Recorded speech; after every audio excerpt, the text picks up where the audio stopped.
Olá! Hoje, na nossa aula de ciências, nós vamos falar sobre os fungos. Bom, vamos lá?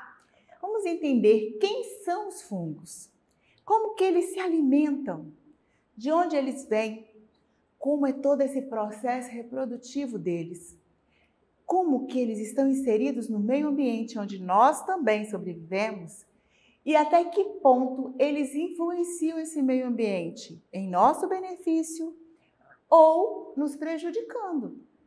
A gente será que convive com tudo isso e nem percebe? Como que funciona? Vamos entender um pouquinho?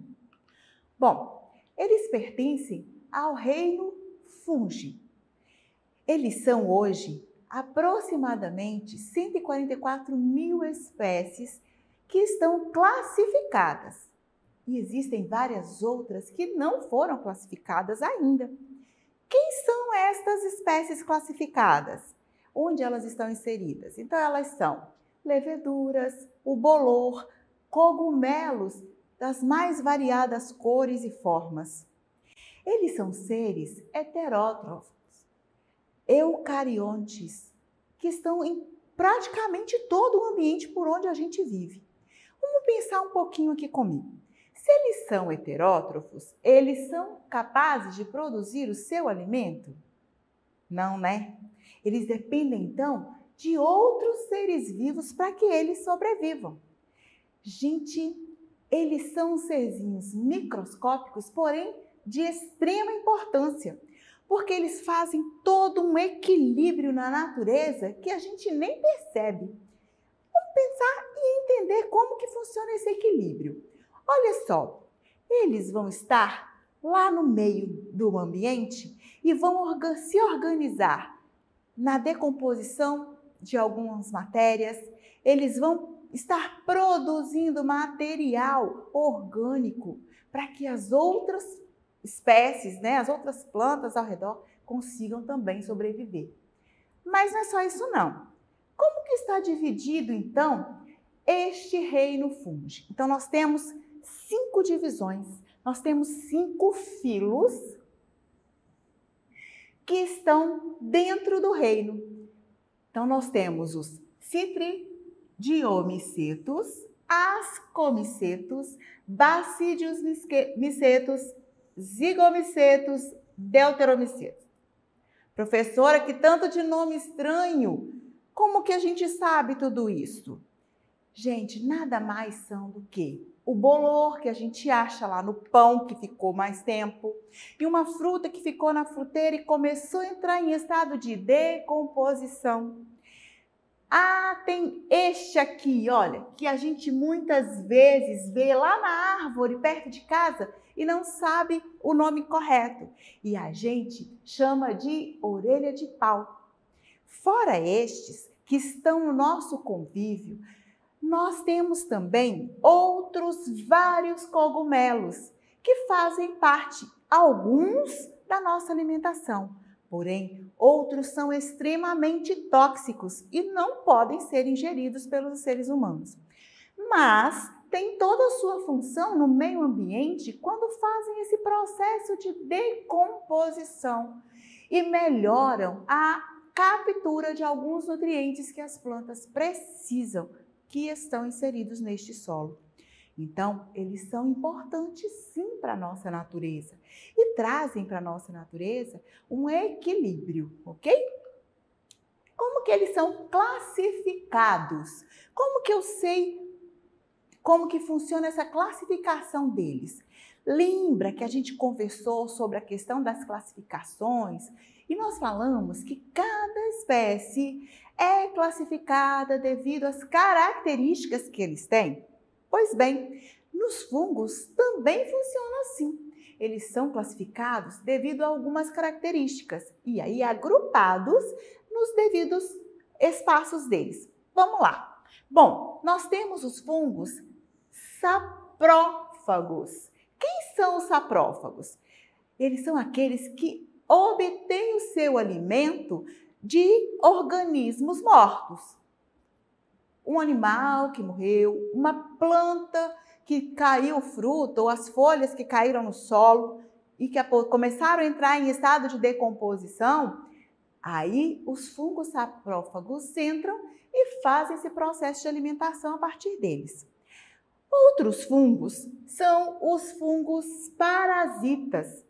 Os fungos parasitas são aqueles que se alimentam de substâncias de organismos vivos. Eles não conseguem usar o que já está em decomposição. Eles só conseguem se alimentar daquilo que ainda é vivo. E aí entra aqueles serizinhos que ficam perdidos no ar. Uma outra coisa, nós temos os fungos predadores. Nossa professora, cada um de um jeito? Cada um funciona de uma forma? Sim. E os predadores, o que eles fazem? Eles se alimentam de pequenos animais que eles capturam no ar. Então, olha só, os primeiros só vão se alimentar de seres que já morreram. Plantas, animais, o que tiver em estado de decomposição. Já os parasitas, eles vão se aproveitar lá da fruta da fruteira, né, que ficou lá, começou a ficar, né, um pouco mais amadurecida e aí o cheiro dela, né, começa a ficar meio ruim, não é? Às vezes a gente sente um cheiro, nossa mãe, deve ter alguma coisa estragada. Então eles se aproveitam destes seres. Já os predadores, eles se alimentam de animais que eles capturam. Bom, e aí? Como que tudo isso está inserido no meu ambiente onde eu vivo e eu nem presto atenção? Então eu vou te desafiar. A partir de agora, vocês vão prestar atenção no espaço onde nós estamos. Como é que está? Passar a ajudar a mãe a cuidar? Se tem uma fruta que está começando a entrar em estado de decomposição, né, a apodrecer. Se tem como que está a vegetação do quintal de casa, se tem muita folha caída. E mostrar para a mãe como é que está funcionando ali o meio ambiente, né? Vem comigo, vamos aprender. Olha só. E aí, como que eles se reproduzem? Nós temos a reprodução sexuada e a reprodução assexuada. Lembra que nós falamos que na reprodução sexuada eu preciso de 2 gametas, um gameta masculino e um gameta feminino. No gameta masculino, ele não é de grande proporção, ou seja, ele não é grande. Já o gameta feminino é um pouco maior do que o masculino. Já na reprodução assexuada, a gente percebe que um único ser consegue fazer essa reprodução sem depender desses 2 gametas distintos, ok? Então vamos lá. A reprodução a partir de esporos. Lembra que a gente falou lá nas nossas outras aulas que os esporos eles são microscópicos. Estão inseridos em uma cápsula, né? E que aí, quando essa cápsula amadurece e ela estoura, estes esporos se espalham por todo o ar. É isso aí, e é desta maneira que acontece a reprodução, neste caso, através dos esporos. Então, nós vamos ver lá, ó. Nós temos o corpo, né?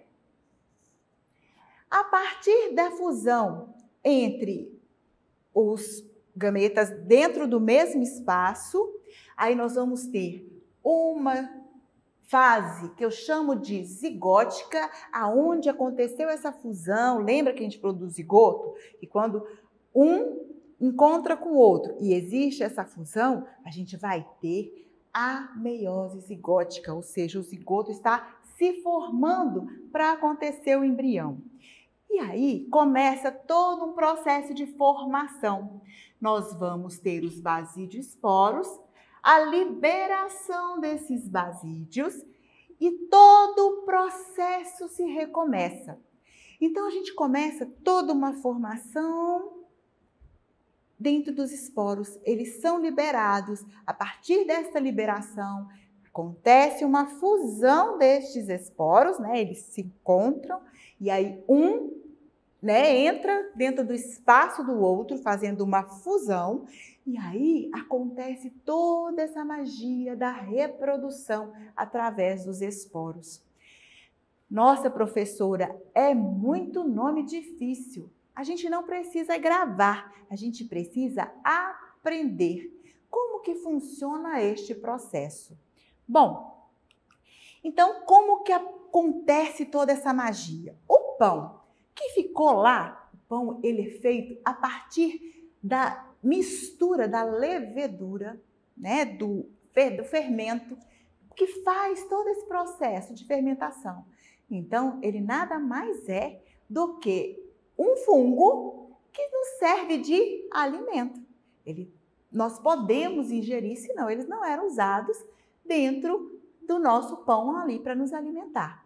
Como que acontece todo esse processo ali então? Então, nós temos os esporos dentro de um pão que já está em processo de decomposição, né? Está estragando. E aí nós vamos ter, bolor. Tem gente que, mãe, esse pão tá mofado, não é? Pois é. É aí que tá o bolor. Isso ali é um fungo. E a gente nem nota e nem sabe muitas vezes que se trata de um fungo. Não é mesmo? Então, olha só. Aí nós vamos ter, o esporo dentro do capsídeo, aonde ele se protege até que tudo aconteça. Aí você vai lá e quando você pega o pão e às vezes esbarra nessa parte ali esverdeada, num tom meio amarronzado, o que acontece? Este esporo, ele estoura o capsídeo e aí a gente acaba espalhando esses esporos dentro da cozinha sem nem perceber. Ah, professora, então quer dizer que isso tudo é ruim para a nossa saúde? Não, nós temos aqueles que são bons ao nosso hábito alimentar. A levedura mesmo, ela ajuda na produção das cervejarias, dos pães, né? No caso das padarias, né? De alguns bolos. Então, a gente consegue se alimentar delas. Mas, claro, que tem aqueles que não podem ser ingeridos. Uma outra coisa que a gente também tem que pensar. Muitas vezes as pessoas acham cogumelos e acham, a gente viu isso, que isso pode comer. Não pode se comer tudo o que se acha. Às vezes você acha um cogumelo no quintal, mas ele é tóxico. Então não podemos colocar na boca. Nós temos que pensar e saber usar a culinária. Nem tudo se pode comer, tá bom? Bom, e aí, para a gente conseguir entender, compreender todas as nossas matérias, a gente vai usar as nossas bibliografias para melhor nos auxiliar no entendimento e para acessar nossas atividades na plataforma SMED-GV, aponte a câmera do seu celular na imagem que aparece aí no canto da tela. Acesse nossas redes sociais e se inscreva em nosso canal do YouTube SMED-GV. E até a próxima!